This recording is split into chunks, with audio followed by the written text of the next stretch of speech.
You might have heard AI being compared with the printing press. People throw it around casually because it's one of those great stories about human knowledge gets set free. But the story of the Gutenberg press is a lot more nuanced than you might realize. So in this video, I'm going to explain what Gutenberg actually achieved and then compare that to what's happening in the AI world right now. I want to use this to explain my concept of Kiraa's AI engine and make it a bit clearer about the kind of product that I'm building. Let's start by saying that Gutenberg wasn't a lone genius who invented something wonderful. It's a good story, but it's just not true.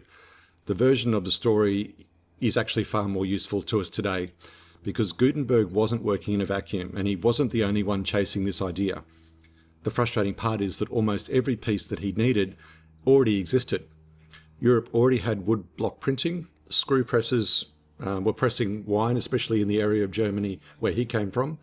Metallurgy was sophisticated, paper production was expanding. Movable type itself wasn't even new. The Chinese had developed that centuries earlier.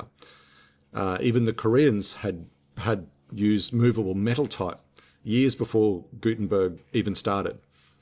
Even in Europe, there were other people trying this same idea as well.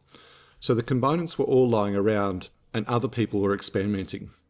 That's the bit of the story that most people leave out. But what made Gutenberg exceptional wasn't one invention, it was his ability for systems integration. He was the one who assembled the whole architecture and made it work together. Reusable metal type, a hand mold that could cast type at scale consistently, the right metal alloy, an ink-based ink that stuck to metal properly, press mechanics, the typesetting workflow, and all the commercial production systems around that. Any of those on their own was interesting, but combined they make an engine. And that engine meshed so well together that the basic process survived almost unchanged for centuries. Before the engine, of course, a book had to be copied by hand, and a single Bible could take years. The knowledge that existed in that book was trapped one copy at a time, locked up in monasteries and priced beyond what anyone could ever imagine. Gutenberg didn't create new knowledge. He didn't even invent the parts, but what he did was collapse the cost of reproducing knowledge to almost nothing. And that's because he got the architecture right first. Now, we all know that the Gutenberg press was significant because within 50 years of his Bible being released, Europe went from having just a few thousand hand-copied manuscripts to somewhere between 8 and 20 million books.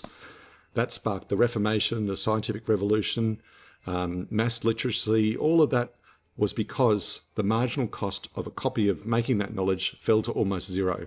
And that's the real lesson. This is a lesson about economics, not about innovation. The press won because the first copy was expensive and every copy after that was almost free. Distribution therefore stopped being the bottleneck, and knowledge could travel faster than anyone could write it. So now let me use that to explain my concept of an AI engine. An AI engine is a printing press for analytical knowledge. A bit like Gutenberg's press, this isn't a magic invention. The model isn't the engine, the model is just the movable type. The engine is everything you assemble around it, the way you store and reuse calculations, the way you feed your data, the way you keep the output consistent, and the way you run it economically. You win by getting that whole architecture right, building the workflow, training, tuning, and wiring into your data. And that makes the first expensive copy. But every answer after that is cheap. You're not paying someone to write it every time. You've already built the template once. So think about what that does inside a business. At the moment, your best analyst will write your month-end variance report. They'll look at the numbers, they'll read the reports, and all that expertise is trapped inside that person's head. It's the same idea as a manuscript in the monastery, and when they leave, all that knowledge walks out the door with them. So the engine casts that expertise into a type of reusable type and makes it reusable, auditable. It lives outside the individual. A month-end process that might have taken a human 10 days could now be run under an hour.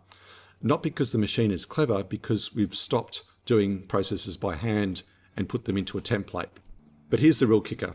A printing press is only useful if it prints the same page every time. Determinism, that's the point. Gutenberg's press produced the same page every pull. And most of what you're being sold about AI today does not do that. If you ask a question twice, you'll get two different answers.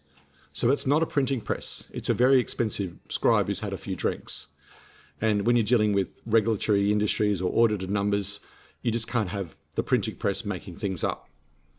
So the question is, does your AI actually do what the printing press does? Does it reproduce knowledge faithfully at near zero cost in a way that you can trust and check? Gutenberg's genius wasn't the idea of a printing press. The idea existed and the parts already existed.